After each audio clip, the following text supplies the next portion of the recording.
Hello. My name is Montague William III. And what I will tell you may well sound absurd, but the less who believe it, the better for me. For many a year we have controlled your lives, while you all just struggle and suffer in strife.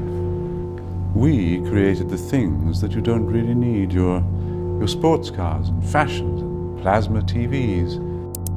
We control the money that controls your lives, whilst you worship false idols and wouldn't think twice about selling your souls for a place in the sun.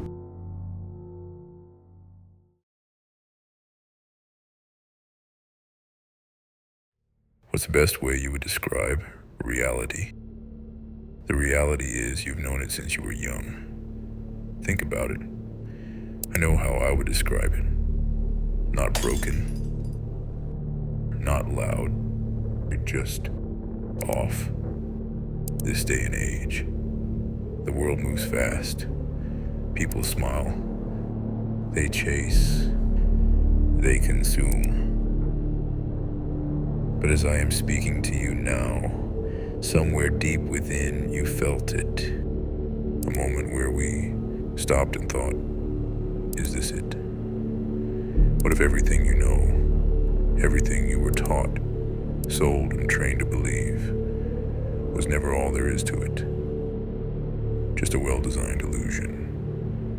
One that rewards obedience and punishes thought. One that dresses up cages as freedom and paints chains with gold.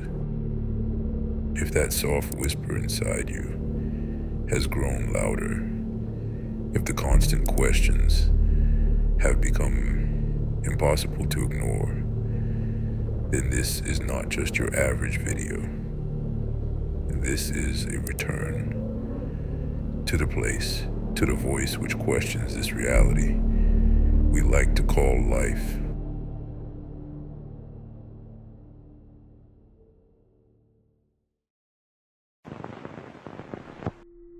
This is Aldous Huxley, a man haunted by a vision of hell on earth. But there are a number of technological devices which anybody who wishes to use can use to accelerate this process of going away from freedom, of imposing control. You came into this world with eyes wide open, and almost immediately, they began to close. Not because you chose it, but because no one ever told you there was a choice. See, it's not their fault. It's just what's been passed down from generation to generation. And you were the next in line. You were given answers before you ever learned to ask questions. What's good? What's bad? What's valuable? What's worthless? Who you are, who you're not. You were told how to speak, how to think, what to chase. They called it your education. It was for your own good. Or maybe it was just quiet obedience, embellished and wrapped in gold stars and report cards. These schools are important. I mean, it is our facility for learning. However, there is one major gripe I have that schools often emphasize. They prioritize us learning how to repeat, not how to reflect, how to pass, but not how to pause. Just like how schools rewards good grades, what if society primarily rewards efficiency, productivity, compliance? Oh yes, be useful, be normal, be quiet. Some people believe in God. Some people believe in statues and idols, even celebrities. And there are most who like to believe in the lies because it looks like the truth. And that's how they build the game. And that is how we play it. This may apply only to some people, however. Isn't there a time in your life where you may be talking with friends, or maybe even family, smiling and laughing to them, but deep down, you knew it was forced? When you win at something you long sought after, but it felt empty. I mean, sure, you were probably applauded for it, praised for it, but it all felt meaningless. Well, then you probably didn't realize it, but that's when it began. Your reality turned to an illusion, the world turning into a dystopia. The life you had for years on end turned to a single piece of glassware, and the more effort you put in, the more you poured out your all, it finally cracked.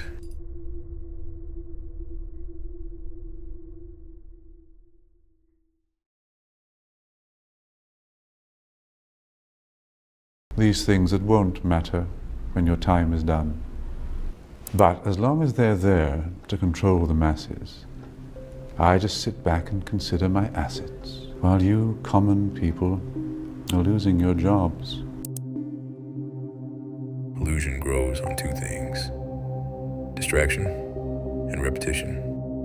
Wake up, work, scroll, numb out, chase the next thing, get a little dopamine, rinse and repeat. What if this exact cycle is what they use to keep you moving? Because the moment you slow down, the illusion starts to break. And so they fill your world with noise, advertisements, trends, notifications, endless opinions, but no actual thought. They keep you entertained, distracted, hungry for more likes, more status, more validation. Not because you need any of it, but because they taught you to need their approval. It is important to understand that the world is full of people chasing shadows and calling it purpose. They think they are free because they can choose their wallpaper, but they never question the walls. And so the cycle continues. Efficient, elegant, invisible. The supposed prison, dressed up like paradise.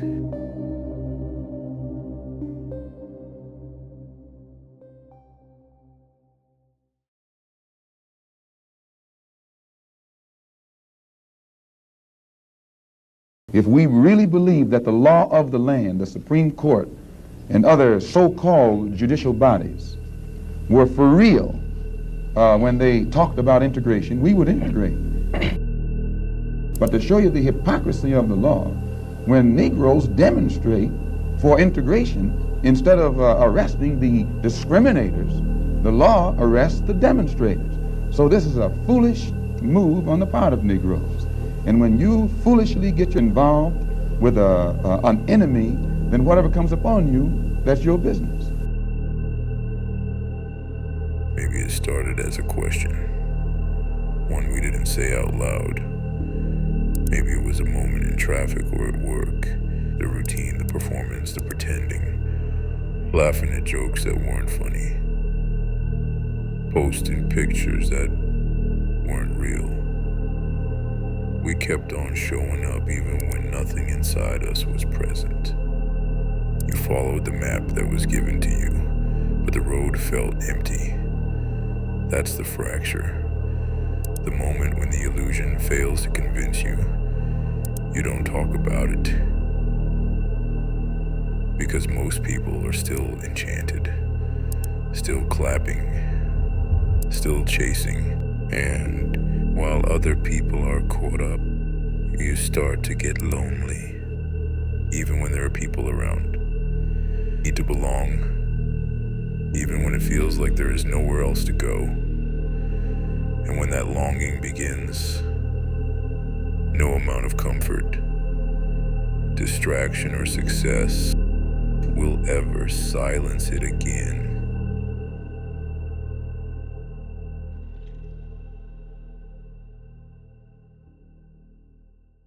Today, the population of the Earth is rising at such a rate that it will double in half a century. Well, why should overpopulation work to diminish our freedoms? The standard of living is at present falling, that people have less to eat and less goods per capita than they had 50 years ago. And as the position of these countries, the economic position, becomes more and more precarious, obviously the central government has to take over more and more responsibility for keeping the ship of state on an even keel.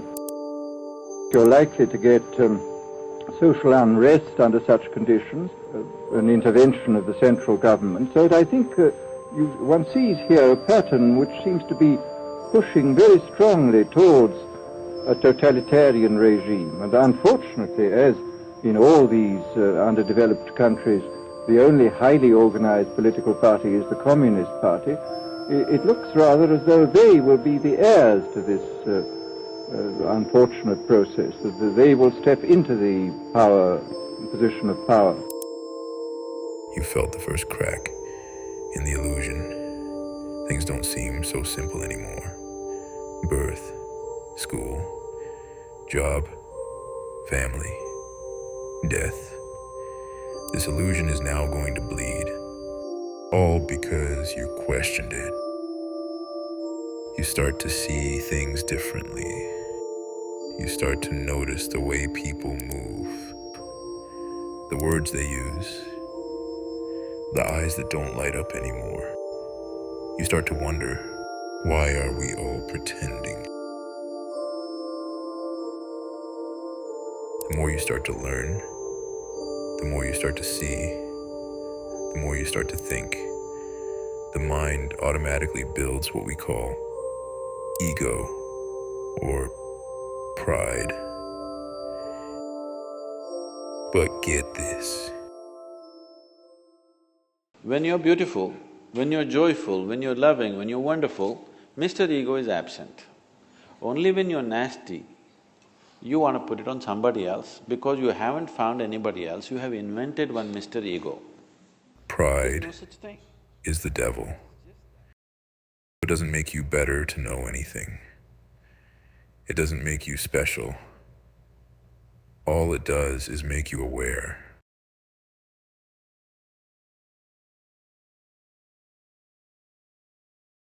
I remember it clearly how all this begun. Family secrets from father to son, inherited knowledge that gives me the edge, while you people lie sleeping at night in your beds. I just hold you in utter contempt. You would really believe that we look out for you, while we bankers and brokers are only a few. But if you saw that, you'd take back the power. The truth is, I don't know the whole truth. However, let me put you on the start line at least. The truth is not loud. It doesn't shout. It waits in silence. It can't be packaged or sold. It doesn't come with a degree or title.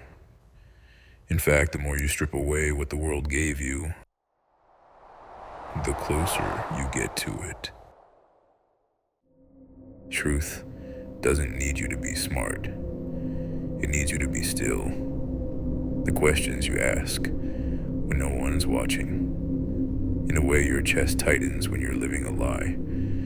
The truth isn't the thing. It's an undoing. It's not something you find. It's something you remember.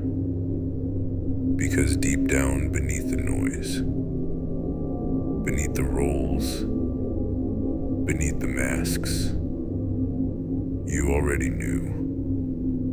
You just forgot.